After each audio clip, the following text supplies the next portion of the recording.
Hello বন্ধুরা, কেমন আছো সবাই? আশা করি সবাই খুব ভালো আছো। আমিও ভালো আছি। আজকে একটা অন্যরকম ভিডিও তোমাদের সাথে শেয়ার করব। একটা কথা বলে দিই, ভিডিওটা কিন্তু অনেকটাই পুরনো। মানে কদিন আগে আমি গেছিলাম কল্যাণীতে মেলায়, মানে ওইখানটায় যে সতীমার মেলাটা হয়, অনেকে হয়তো জানো বা অনেকে জানো না। যে মেলাটা ওই যে রং খেলার দিন থেকে শুরু হয়, দোল পূর্ণিমা থেকে শুরু হয়, তারপরে লাগাতার 15 দিন কিন্তু মেলাটা চলে। সেই ছোটবেলা থেকে শুনে আসছি, কিন্তু সেইভাবে আজ পর্যন্ত কোনোদিন যাওয়ার সুযোগ কিন্তু এই যে কথাই আছে না, যদি ইচ্ছা থাকে তাহলে অবশ্যই উপায় হয়। তো আজকে আমরা তিনজনে মিলে বেরিয়ে পড়েছিলাম এইখানটা আসার উদ্দেশ্যে। আর এইখানটায় এসে দেখলাম এত সুন্দর জায়গাটার পরিবেশটা এতটাই ভালো ছিল, সত্যি মনোমুগ্ধ করার মতো। আর এইখানটায় জানো তো একটা জিনিস খুব ভালো, এই যে একটা গাছ দেখছো, এটা কিন্তু আর এই ডালিম গাছের কিন্তু অনেক বিশেষত্ব আছে। গাছটার বয়স কিন্তু বহু বছর, মানে সেই সতীমার থাকার দরুন থেকে এই গাছটা নাকি এইখানটায় আছে। আর এই গাছটা এতটাই বড় আর এত পরিমাণে ডালিম ফুলেছিল কি বলবো। আর এই ডালিম গাছে কিন্তু সবাই এসে মানসিক করে একটা একটা করে ঘোড়া বেঁধে দিয়ে যায়। আর এই ঘোড়া বাঁধলে নাকি সবার মনোবাসনা পূর্ণ হয়। যেহেতু আমি এই বিষয়টাই জানতাম না, তাই মানে আমি আর এবছর ইচ্ছা আছে যদি সামনের বার আবার যাই তখন অবশ্যই মনে করে বাঁধবো আর ওইখানটায় গিয়ে পুজোও করবো। যাই হোক, ওইখানে দর্শন করে চলে এসেছিলাম মেলার ভেতরে। আর মেলার ভেতরে এসে দেখছি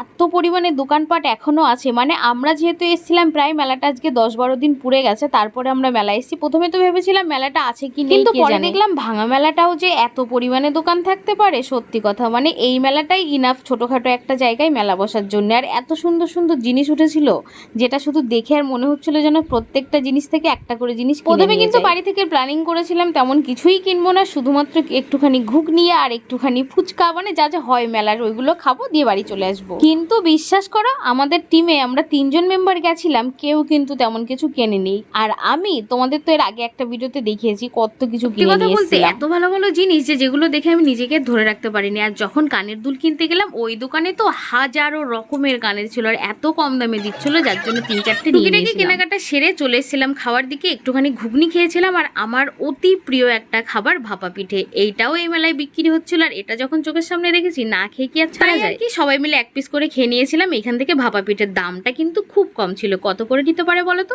আমি বলে দিচ্ছি, দুর্গাপুজোয় ঠাকুর দেখতে বেরিয়েও কিন্তু ভাপা পিঠে খেয়েছিলাম, কিন্তু তখন নিয়েছিল পার পিস 20 টাকা। আর এইখানটায় এত সস্তায় বিক্রি হচ্ছিল যে কি বলবো, যার জন্য বাড়ির জন্যও কিন্তু আমি প্যাকিং করে নিয়েছিলাম। খাওয়া দাওয়া সেরে এইখানটায় এই যে ছোট্ট একটা জায়গায় কত সুন্দর বালি দিয়ে হাতে তৈরি করা এই যে মূর্তিগুলো বানিয়েছিল, এগুলো কথা বলতে কি জানো তো, এত ভালো হাতের কাজ দেখে এদের প্রশংসা না করে আর থাকতে পারলাম না। আর জিনিসগুলো একটার থেকে একটা বেশি সুন্দর হয়েছিল দেখতে। তোমাদের তো দেখাচ্ছি আর দেখতেই পারছো যে বালি দিয়ে হাতে করে এত সুন্দর যে মূর্তি তৈরি করা যায়, সেটা আর কি বলবো। এখানে কিন্তু এই যে সতীমাকেও তৈরি করেছে। আর কি ঘোরাফেরা আমাদের কমপ্লিট হয়ে গেছিল। আর এখন বাজে রাত 10:30। আর আমরা চলে এসেছি আমাদের কল্যাণী স্টেশন, আর আমাদের ট্রেনও চলে এসেছে। বাড়ির উদ্দেশ্যে বেরিয়ে পড়লাম। আবার দেখা হবে পরের আরেকটা ভিডিওতে। সবাই ভালো